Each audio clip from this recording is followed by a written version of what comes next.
yang hijau dan yang kuning. Nah, yuk langsung kita mulai ini teman. Jadi yang pertama, Oke, jadi di prinsip kimia hijau itu terdapat prinsip rancang proses yang efisien energi teman-teman. Jadi prinsip ini itu mendorong untuk menghindari energi dari sumber yang tidak terbarukan. Contohnya seperti bahan bakar fosil dan memilih proses yang bisa dilakukan pada suhu dan tekanan ruang. Selanjutnya itu ada penerapan prinsip rancang proses yang efisien energi. Yang pertama itu penggunaan katalis.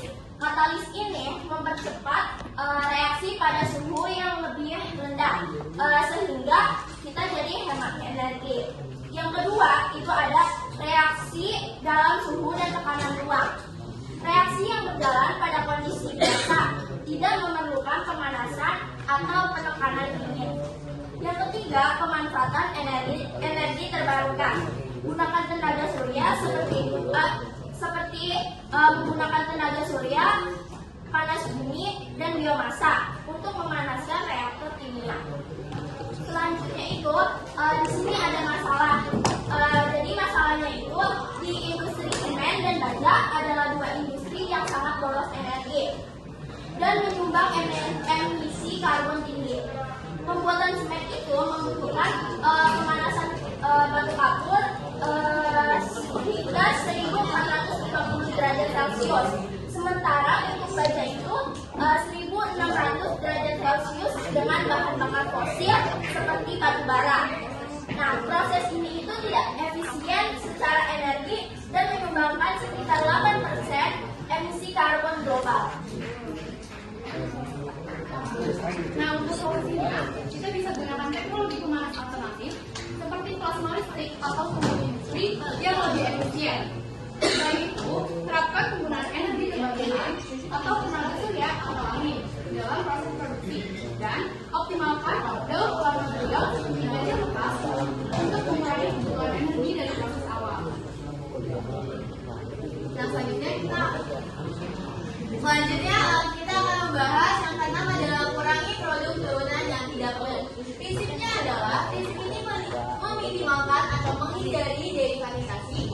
Nah, jadi derivatisasi itu adalah proses modifikasi struktur pada molekul. Jadi dia mengurangi gugus pelindung, guys. Jadi gugus pelindung itu dia suatu bagian untuk melindungi molekul di bagian tertentu. Terus selanjutnya adalah modifikasi sementara dan lain sebagainya dalam reaksi kimia. Hal ini karena derivatisasi memerlukan reagen tambahan yang dapat menghasilkan limbah dan meningkatkan biaya produksi.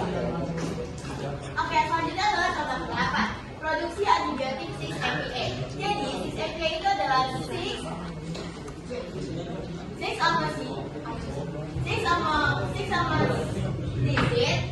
penicillin acid. Jadi dia itu bahan utamanya dari antibiotik. Dalam proses lama, pembuatan antibiotik seperti amoxicillin dari penicillin memerlukan perlindungan dan pengulangan jumlah tertentu yang membuat banyak energi dan menghasilkan limbah. Sekarang, industri farmasi menggunakan enzim penicillin S-lase untuk mengubah penicillin langsung menjadi 6-APA tanpa langkah tambahan. Ini tuh mengurangi produk turunan dan ramah lingkungan, guys. Lanjut. Oke. Kalau tadi kan udah penerapannya pada kurangi produk turunan yang tidak diperlukan kan. Nah, sekarang ada masalah dan solusi. Ada di kampus teman-teman. Nah, masalahnya adalah banyak reaksi yang masih menggunakan yaitu protecting group atau digunakan untuk melindungi gugus fungsional. Sebenarnya fungsinya untuk melindungi agar tidak ikut reaksi, tapi ini tuh sebenarnya tidak menjadi efisien, malah akan menambah tahapan baru dan akan menambah limbah. Karena semakin banyak tahapan, akan semakin banyak limbahnya teman-teman. Makanya mengapa protecting group atau untuk melindungi gugus fungsional itu tidak sama sekali disarankan untuk dilakukan. Dan itu akan menjadi masalah baru dengan adanya penambahan limbah. Nah, terus solusinya gimana sih teman-teman? Solusinya adalah gunakan enzim atau biokatalis yang sangat selektif, jadi tidak usah memerlukan tahapan-tahapan baru. Dan reaksi juga bisa langsung ke produk akhir tanpa ada tahapan baru dan jadinya pasti akan menjadi lebih efisien dan juga prosesnya langsung tidak begitu banyak. Nah, contohnya ada penicillin acilis dalam produksi antibiotik atau 6-APA. Itu teman-teman. Nah, lanjut ada prosedur aman untuk mencegah kecelakaan. Nah, banyak banget kan kecelakaan-kecelakaan yang tidak mau, dan pastinya kita tidak mau adanya kecelakaan yang membahayakan diri kita. Makanya itu prosedur ini memfokuskan untuk mencegah kecelakaan dan menekankan penggunaan bahan kimia dan proses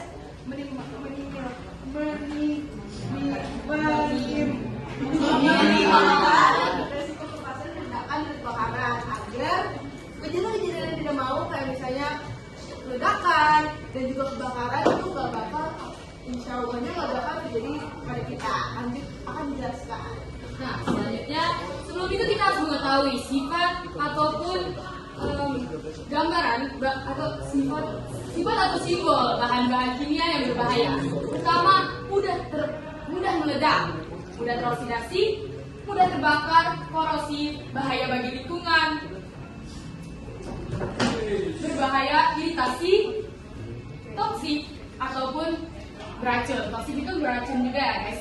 Nah, beracunnya ini terkadang bisa ada yang dapat sampai menyebabkan kematian. Selanjutnya, masalah dan solusi. Ini langsung digabung karena agar tak terkena kontak langsung dengan asam basa kuat, yang seperti kita ketahui asam basa itu sangat berdampak kalau terkena langsung dengan kulit. Kita dapat menggunakan chemical resistant glove, yaitu sarung tangan khusus yang dirancang untuk melindungi tangan dari paparan bahan kimia berbahaya. Selanjutnya, agar mata tidak terkena langsung percikan yang bisa menyebabkan buta jika mata itu terkena langsung percikan bahan kimia itu kita ketahui. Nah, agar tidak terkena langsung, kita dapat menggunakan safety goggles atau yang biasa kita kenal sebagai kacamata pelindung. Selanjutnya kita akan membahas pencegahan polusi secara real time, di mana lebih baik mencegah pencemaran daripada membersihkannya setelah pencemaran terjadi. Dalam kimia hijau ini berarti merancang proses, bahan, dan produk sedemikian rupa agar tidak menimbulkan limbah, racun, atau emisi berbahaya sejak awal. Penerapan prinsip pencegahan polusi secara real time itu ada: satu, mengurangi penggunaan kendaraan bermotor, di mana transportasi di jalan merupakan penghasil oksida nitrogen terbesar. Dua, menanam pohon. Berdasarkan penemuan para peneliti dari University of Southampton, pohon menyerap 850 sampai 2.000 ton partikel berbahaya dari udara perkotaan setiap tahunnya. Yang ketiga, ada hindari penggunaan kantong plastik. Pilihlah kantong kertas yang lebih mudah diurai oleh tanah. Selanjutnya ada contoh masalah dan solusi yang bisa kita gunakan dalam prinsip ini.